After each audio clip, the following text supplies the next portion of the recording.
Welcome Home Radio Podcast. Are you looking to buy or sell your home?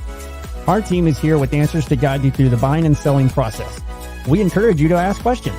Please comment on this show or visit us at welcomehomeradio.net for more information. Bringing real estate, lending, and education together in one place, and to help you make the right home decision for you and your family.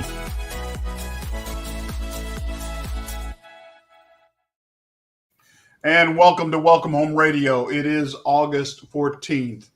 We are so excited about today's topic, and I want to welcome Randy Smith, Senior Staff Instructor at Champion School of Real Estate. He helps keep Thom in line.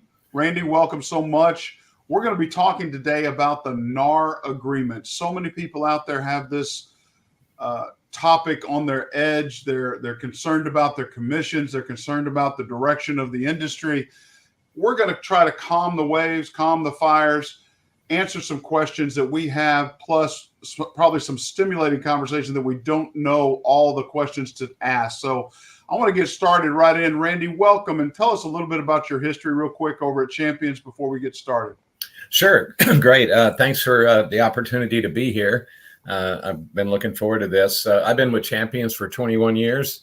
And I've been in the industry going on 35 years. And about 9 years ago, made a decision to kind of pull out from selling and now I do three things: teach, and teach. And I love it. I'm with the best school in the country. So look forward to a little discussion on this topic, which probably has more questions than answers. Well, thank you for your experience. Now, I am going to throw you in the bucket with Thom. Those that can't do, teach. So it certainly applies to Thom. Well, guys, the NAR agreement that came down from a lawsuit, there seems to be a panic out there. There seems to be not understanding. There seems to be concern and fear. And what I take away from this agreement is basically realtors are going to be, everything's been negotiable up here. It didn't really change anything legally. It just made more clarification, like in the lending area of disclosures. We want to know what you're doing for the money you're earning, and they have to qualify their job and they have to communicate it. So would you agree with that summary, or would you add something to it? Well, if you're asking me, I would say, yeah, I would agree with that. Commissions are negotiable. They always have been. Whether that was applied out in the market, that's another thing. But certainly, in my opinion, and I have to be real careful because we've had a directive come down just to be real careful about how we talk about these upcoming changes, and many of which are already underway. That's from our senior management and whatnot. So I just look at this from a realtor perspective, and I think what it's done is really open up the door to a couple of different narratives. Buyers are probably going to see a kind of a utopia environment where they're going to be able to compete. Agents are going to compete very fiercely for buyer clients out there. And then at the same time, buyers have to realize that they could be on the hook for thousands of dollars, $7,000 to $10,000 on, say, a $400,000 sale. And therefore decide not to use an agent. So, the decision not to use an agent is, really the fault of our industry, because if we articulate our value proposition appropriately and let people know what we bring to the table and help them to get through what they don't know that they don't know, then we should come out very well on the other end. But unfortunately, we've got an industry where incompetency is kind of abounds, and that's what got us in this predicament, is the bottom line. So anyway, all right, great job. That's he just summed it all up. Thanks, Randy. Great show. Okay, we're finished. Thanks. Well said. No problem. That answered everything. Well, then that brings about the question: if you're going to say you're going to see buyers representing themselves, which this is a real estate contract they're going to go into, are we going to see more FSBOs as well? Yeah, I believe so. Yeah, definitely. And of course, that's FSBOs have always been about 5 to 7% of the market out there. And of course, during a hot sellers market, which we have come out of into more of a balanced market, you usually see a rise in FSBOs. They take on the attitude, all I need to do is put a sign in the yard and I'll get a bunch of offers. And you know what, that can happen, but they still may not be getting the best representation. So yeah, I do think it's going to result in more FSBOs. I think it's going to result in at least initially a decline in our in realtor numbers as some decide to pull out of the business, which they do anyway when the market shifts from buyers to sellers, whatever. And I think that when it's all said and done and the wash is finished, then I believe we'll come out better. The industry will come out better on the other end. And that tends to be the changes I've seen in my career in real estate. We've seen some significant ones. We always tend to come out better on the other end as an industry. So we'll hope this plays out the same way. It's interesting. You prefaced your first comment with, I have to watch what I say because Champions has already said, something could happen. Litigious society that we're in, lawsuits can be thrown. Well, what I see with what you're saying, I see even more lawsuits taking place since a real estate contract is not being negotiated by professionals like realtors that have been trained by people like yourself, that for sale by owners being taken advantage of by a listing agent that knows what they're doing, or a buyer's agent working with the FSBO that doesn't know what they're doing. I mean, do you see where this might lead to more litigious or more lawsuits at Absolutely. first before we calm down and get back to realizing we were doing this always anyway? It's, I really am trying hard to understand all the fear. Why is it there? And then what is going, like you're saying, what comes out at the end? We had an industry where we had realtors that were part-time, and part-time professionals cannot be professionals, in my opinion, because they're not fully trained. They're not gone through the experiences. They don't know how to communicate everything that's required. They have no understanding of differences of lending styles or cash buyers and what are the benefits, what are the concerns. I mean, to me, I think this is going to choke the industry a little bit before we finally start breathing again. Would that agree with that statement? Yeah, and there's a lot there, and just I've to one point you made, I know a lot of good, very good professional agents that may be part-time. I also know a lot of agents that kind of hold themselves out as, I've been in the business 20 or 30 or 40 years, and in some cases they've been in the business 1 year times 30. They haven't grown, they haven't changed. They're still doing things the ways that we've that have altered and brought in new models and things like that. So anyway, that aside, gosh, there was so much there, Blair, that I just think there's what's happened is and where we're going. We could have avoided simply by doing what has always been recommended. The NAR has always had that ongoing theme of, commissions are negotiable. And yeah, we know that by federal law, the Sherman Act. But so if we had just been doing what we should be doing all along, getting buyer rep agreements signed, only 13 states a couple of months ago required a buyer's rep agreement to be signed in order to be paid. It's now up to probably 20 states, and eventually it will be all 50 states. And again, the listing culture is well entrenched in our with consumers. They know if they're going to put their home on the market, they're going to need to list it with a realtor. But what isn't entrenched in our industry is buyer representation, which since Senate Bill 489 was passed back in 1995. That's what brought buyer agency to Texas. And it seems like we've done more things to stiff arm it than to to move along with it, being able to articulate our value, let a buyer know what we bring to the table. And I believe that with certain buyers, not all, there's always going to be people out there that can do it better on their own, so they think. But the informed agent who understands their agency law and can articulate their value and really communicate to that buyer what we bring to the table in the way of, starting with a counseling session. And the first thing I do or would do in a counseling session is demand a pre-approval letter and or a commitment to getting pre-approved. So the informed agent, the educated agent, the professional agent knows these things. Unfortunately, there's not enough of us out there to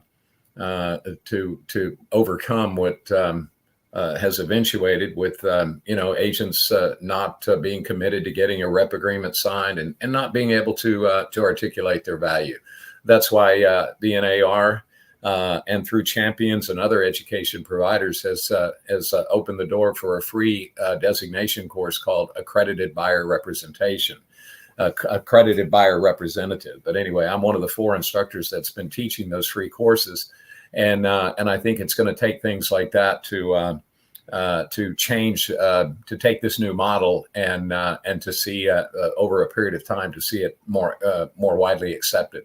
Again, we'll see. So, one thing you hit on, Randy, which you're totally right, Blair. When you opened the show, you talked about the fact of so many are panicking. Well, only those that have not prepared properly. Brokers or educators, such as the 2 gentlemen we have with us, if they've been learning, if they've been growing, we knew this since the end of last summer, this was happening. And you have some that literally last week at a broker said, hey, can you come in and teach my team? It's like, it's been said for a while, if you wait till August, you're going to get left behind. This was just a matter of preparing and getting ready and understanding what the new rules were. So, and that being said, it's just that's where the panic comes from. And everything Randy said was right. Those who have worked hard and practiced and prepared and learned, they're going to be ready to go. Yes, there's going to be a few bumps in the road, but they're going to be absolutely much more ready because they also have a broker who's available to help them through it as well. So, very true. I want to go back to something that I think is basic. And we call it laissez-faire in other industries. Let the buyer beware. Ignorance of the law is not a reason, but somehow this lawsuit took place even though the buyers or sellers were ignorant of, hey, commissions are negotiable. But it's been negotiable the whole time. How did this come through? And why did this lawsuit take place to help reestablish existing law that was already there in the industry to bring it to the forefront? Why was this allowed to move forward as opposed to other industries where laissez-faire, let the buyer beware? I think they showed through the court, they showed videos of the top brokerages across the country at the big rallies. And all they said was 6%, 6%, 6%. On the forums, a lot of times in brokerage's office, it was automatically typed in 6%, 6%. So when this is my understanding, and Randy and Thom, please, y'all add in, but that's how they said it. The industry was not being out and open, like Randy said at the beginning, not communicating properly and being a professional. And that's now, please add to that. Yeah, just to interject there, if you were to, Google or Bing or DuckDuck, whatever, what's the number one complaint against a realtor? Very often at the top of the list is transparency. And I think that first and foremost, that's what's going to have to evolve out of this and will evolve out of it. So they're going to lose more weight. What's that? So they're going to lose more weight. Yeah. It's it sometimes takes a while for some of these. It does. I mean, don't worry. It's all about timing. I know. I was bad. I'm sorry. But dad joke. Well, consumers, this is why we, realtors have never had they've always been right up there at the top of the list with most disrespected professionals, along with lawyers and car salespeople. And it's always been a neck and neck race, and I believe all three always have the ability to overcome that if they just would. We basically detest change. We get very comfortable in what's going on and how it works. And the minute somebody, however it comes to be, steps in and says, you know what, we're going to do it this way because this way is probably better or is better. And right there, the fences go up, and without even understanding what positive can come out of this for the consumer, and that's what it's always all about.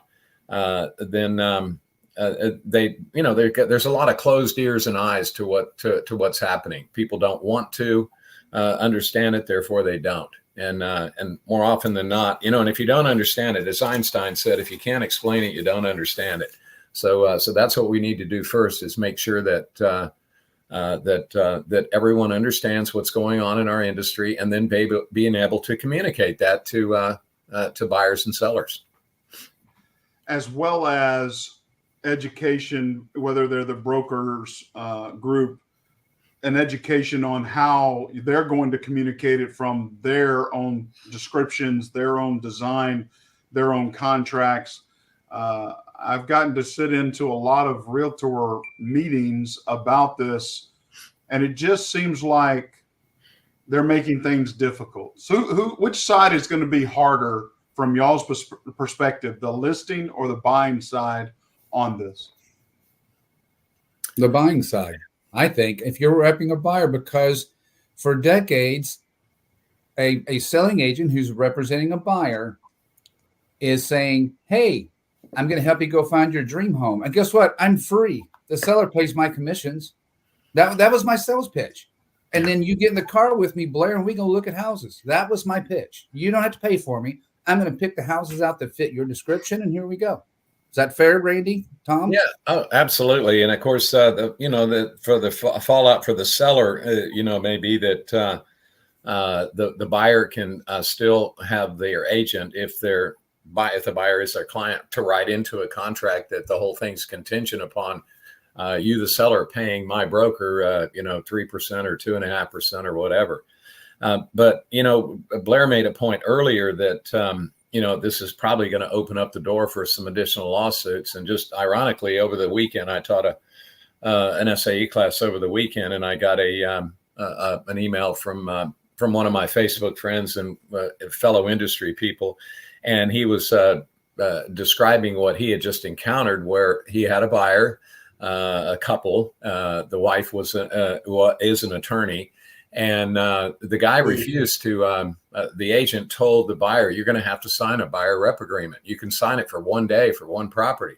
Well, that's when the husband stepped up and said, my wife's an attorney and we're just not going to sign any agreement, yada, yada, yada. And here we go. And in fact, that guy went on to kind of imply that that the agent was practicing law without a law license, which was not the case, and that kind of insinuated that if we were to go further on this, we might end up, or we're stopping it right now. It could result in us suing you for what, I don't know, but anyway, that's the kind of stuff that that we're going to hear out there. I don't think I told this friend of mine that I said, maybe you didn't articulate your value well enough or really explain the process, or you're right. You're just going to see a lot of fences go up to try to keep the old model in play, because that's what, buyers and sellers, the informed ones, understand today. Those that don't, we may not be able to help them, but yeah, anyway, it's again, it's kind of, I kind of ramble on this because there's just so much here, but it comes back to the simplicities, the fundamentals of it. If, as Jeff mentioned, if we had done what we're supposed to do all along, if brokers trained their agents on how and why agency law operates the way it does in terms of representation, then we probably wouldn't have found ourselves in this pickle. But other things that we can throw out there, what's going to happen to sub-agency? That's our agency default mechanism in Texas. So if you're working with, as a buyer's agent with a customer, then by default, you're representing the seller. Well, if that's the case, then what is the seller going to pay that? Or will they allow sub-agency? I don't think sub-agency is a good play anyway, but these are kind of the things that are going to show up. But again, if we'd been doing it the way we should, and we at Champions, believe that our instructors, particularly in our designation courses, can really help them learn how to articulate that value, how to explain the process. And again, really, I think it falls squarely in our lap. It's our fault that we got ourselves in this predicament, starting with what Jeff said by telling buyers, I work for you for free. Well, maybe some agents do, but at the end of the day, no, we don't. Somebody is compensating us and always has. So anyway, it's no wonder the consumer's confused. Well, and you brought up a situation where, right now the internet has been exploding and it's done an unbelievable thing. When I got out of the military, finally got an email. I mean, this was unbelievable. And a pager was great technology to me, as opposed to now we have all this clickbait out here and we think we're smart because we read it on the internet. Oh, yeah. What do you see? I mean, here's an example of what I see happening and what I think might happen. So far, the key question is the buyer reps wants to know whether the listing person, the seller, is going to pay his compensation or not. That's a fact they want to find out now. It's become critical, but they can't communicate it per the lawsuit on the internet in any which way, on NMLS anyway. Do you see things happening because, one, listing agents now got to take a lot more phone calls because buyer agents are going to want to know, or they're going to do workarounds like 3 times is better than none at this home, and that 3 times is really telling them, look, buyers agents get 3. They're going to be coded in the message on the MLS. I mean, what do you see happening here? Because I just see a lot of confusion with large brokerages, small brokerages, ignorance in a lot of cases. It just seems to be a concern of what do you see happening. And I think the job of the listing agent is going to be harder than the buyers, Jeff, to be perfectly honest. I think, as a home buyer, I want some help. I want to know, here's my geographical, here's my pre-approval. I want to work with you. Go get it. But am I prepared to pay for it? And that's where we begin to trip up. And I, in my career, I've had probably 4 or 5 clients that I worked with over the years that insisted on paying my commission. There are those people out there that as long as that commission is tied to the seller, they're not going to feel like they're fully represented. But those people are few and far between. But I think what's going to happen is we're going to see a lot of fierce competition for buyers, or we're going to simply add another layer to the confusion that's out there. And again, that falls squarely on us. We have to take the initiative. We have to remember that the purpose of our License Act, the purpose of the commission, is to protect the consumer. And ultimately, there's going to be a lot of questions, when a realtor says, well, I'm not going to go show that house because they don't pay any commission, or the buyer would have to pay my commission. But over here, I've heard that the seller will pay the commission. That is not in the best interest of their client. And ultimately, that's the L in old car, loyalty, which is the most important of the 6 duties, always putting the interest of your client before your own. Clearly, if I'm going to go show that property and push that property because I'm going to be paid by the seller, and this one I'm not going to show, that's clearly not in the interest of of our client. Well, and let's keep in mind part of why this also, we've touched on a few points, but another reason why this lawsuit happened is because they proved that so many agents who were not ethical, if a seller was not going to pay 6%, someone representing a buyer would not take their client to see that home because that agent realized they might only get 4%.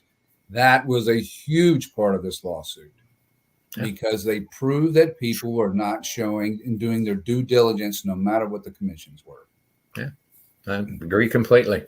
So. And the other, going back to you talked about with FSBOs or buyers representing themselves, there are simple enough contracts that can happen. But I think it's important that what starts happening, I've closed many FSBOs over the years, and most of them are pretty smooth. But understand, people, if you negotiate a contract and bring it to a title company or to a lender, I don't represent buyer or seller. Right. Any title company represents the contract. So when you think I'm going to do this myself, and then you're going to lean on that title company to answer all these questions about it, legally, we cannot. Yeah. You have to have an attorney do that for you. So then you're going to pay an attorney, but you didn't want to pay a real estate agent. There's a big difference in what your focus is and your needs are there. Yeah, absolutely. And just yesterday I was reviewing the short form of the new buyer rep agreement. There's a short form and a long form, and I haven't had time to really review them in depth. But what I can see from the short form is that from the realtor's perspective, we have no indemnification there. And that's going to be a problem. So that's going to have to change when, in fact, the form is hardly even being used out there. So, we're owed in a client relationship. The client owes us CRIP, compensation, reimbursement, indemnification, and performance. So while those other elements are in the short form, and of course the long form, indemnification is not in the short form. So again, right out of the gate, we've got a form that was probably quickly put together, and that's fine, but it's going to command some changes right out of the gate. Okay. We're going to hit, I think, a big topic here, shifting to the listing side. EXP has stated only 3% listing agreement, period. What do you think of this standard across EXP? What do you think that they're only going to do? Do you think that's going to keep, as Jeff brought up, well, buyers no, they can't try to get anything from that. That means they have to have a solid agreement with their buying clients. But what do you think a brokerage putting a standard like that out there, going all listing agreements at 3%? What's going to happen? I think Jeff's trying to lean into saying the same thing I am, is that if you haven't had that discussion with the seller that commissions are negotiable by federal law, that's going to parlay out there in the industry, regardless of what company it is that there is this standard commission fee, and when in fact that's not the case. So it could again open up some more lawsuits, and again, whatever happens on the listing side is going to find its way over onto the buyer side and probably add to the fuel to the fire. So I was looking for a note I had made that let me see, probably the biggest thing for realtors and our brokers out there is we have a big question for the loan originator, particularly for first-time buyers. Will we be able to, and I understand now you can roll that commission into the mortgage, but the FHFA, I think, is going to have something to say about that somewhere down the road. So that's our question. How do we deal with the buyer, and as get them to understand, yes or no, we may or may not be able to do this in terms of rolling the commission into the mortgage. Okay, breaking news. You heard it first. Welcome Home Radio. We're putting commissions into loans because I don't know of a single guideline that has been changed on anything for FHA, VA, conventional, USDA that allows commissions to be in the loan itself. Thom? Well, I think what Randy is interpreting here is the notation that comes out is that previously, for instance, VA did not allow the buyer to pay the commission in the transaction. That's what they're actually meaning by that notation, that they've made those adjustments. Okay, that's the only adjustment I'm aware of. Now, if a seller agrees to seller concessions of 2% or 3% or 4%, seller concessions are based off the sales price. So if a seller includes that in section 12 of the TREC promulgated contract, 1 to 4 family or the condo contract, if they include that 3%, 2%, 2.5%, 4% number, the seller in that situation, then that monies that are there can then apply towards the cost of the commission if agreed upon by both parties. Okay. And that's where I was. This note I was, I've read from so many different sources, but it was actually a pretty well-known lender out there that I kind of quote them saying, for now, buyers can roll commission into the mortgage under new rules, but it's widely accepted that the FHFA, as we know, who oversees Fannie and Freddie, whatnot, may want to change those rules. So again, I'm not a loan originator, so I can't really speak to what has been and what will be, but only what I may hear that has been happening out there. And by the way, that VA issue was resolved June 12th is when the VA came down and said, for now, we're going to allow VA borrowers to pay commission to a buyer. To have the buyer pay the commission. So whereas before that was we had to rely on the seller. But that was very misleading, Thom. Would you agree in the way they stated that? Because rolling it in means I can incur that additionally over and above the cost or the appraisal value of the home. Yeah, rolling in our verbiage in the real estate business have always been the scariest thing to hear, because older real estate agents often say, well, just roll that into the loan. And it's like, I don't know what you mean. I got to do this. How am I doing this? Yeah. You're upside down right out of the gate. The buyer is. Oh, yeah. Well, final and question. that touches upon, this is something I had a conversation with a really well-known appraiser here at the Dallas Mortgage Bankers meeting here about 2 weeks ago. And I asked, well, how is this going to affect appraisals? And we may want to put that in our next session, or I can talk about it now, but summary kind of situation. Summary situation from Mark said to the effect that, rolling these costs in or not having them in the cost, will they affect value? And he said, yeah, it's going to affect value, but keep in mind, value is a reflection of price. So if price is going to be inclusive of that amount, then the price would be a reflection of what the market is bearing at that juncture. So values may come in a little bit lower at first, but once the market catches up to how it's being included in the valuation, that could eventually affect pricing in the marketplace to drive prices up or down depending on how it's approached, which is another thought process, because I hear, realtors out there worrying, well, this is going to affect, it's going to lower values. Well, no, if it lowers pricing, then it will affect the value. But if it is keeping the pricing where it is because it's still included, then it's not going to affect value like they think it will.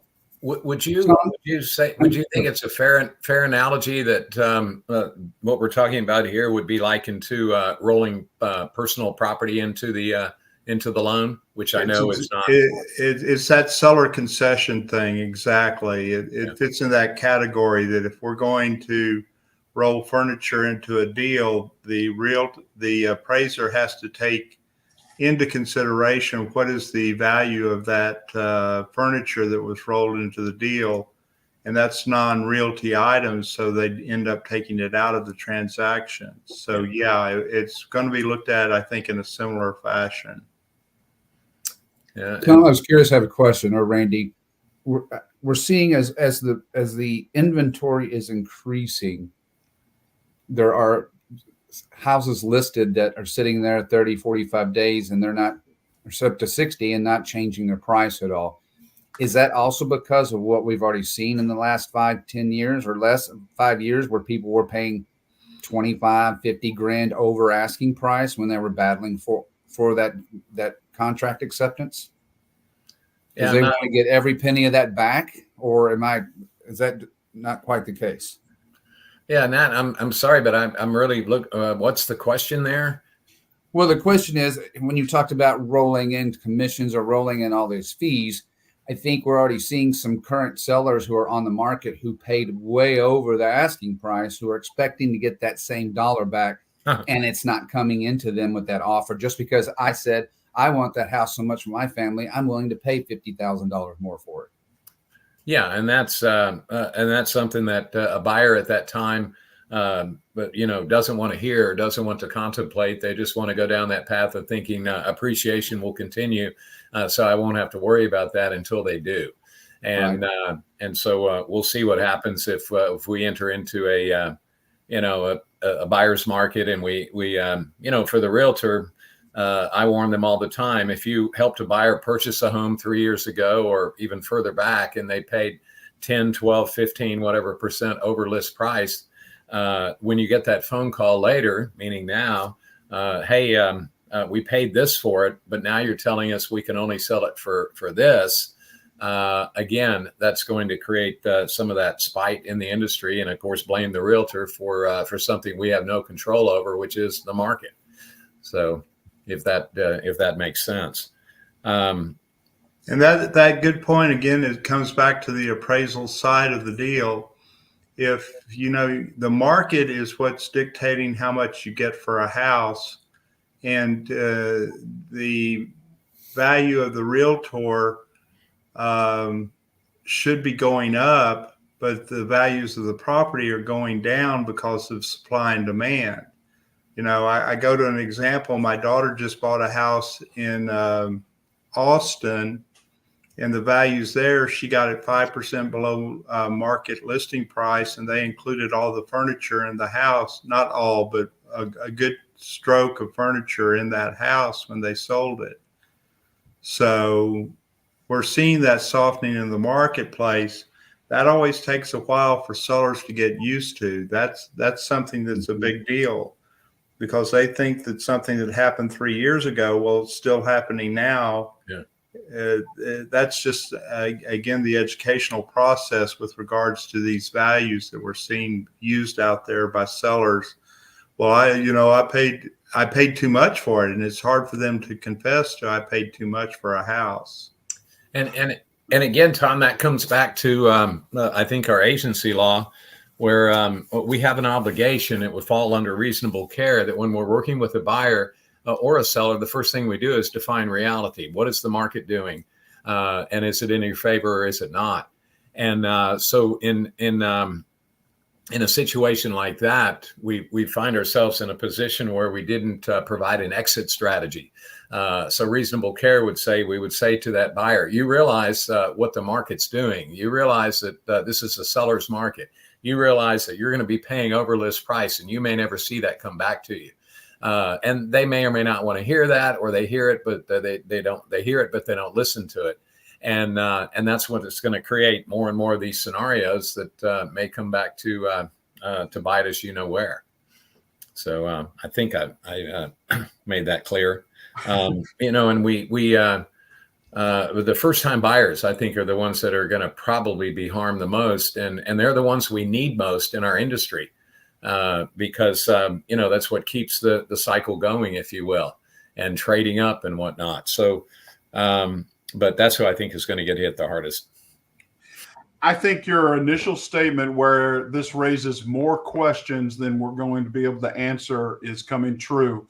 So I want to thank you for the time today.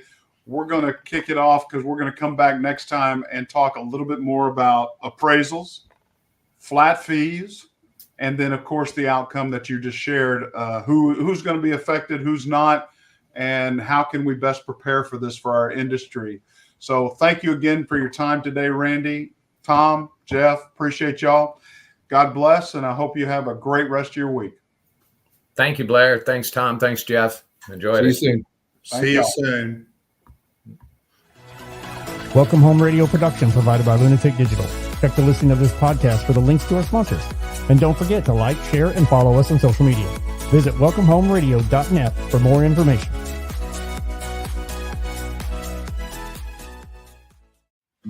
This was a Lunatic Digital production. Visit lunaticdigital.com for all your digital needs.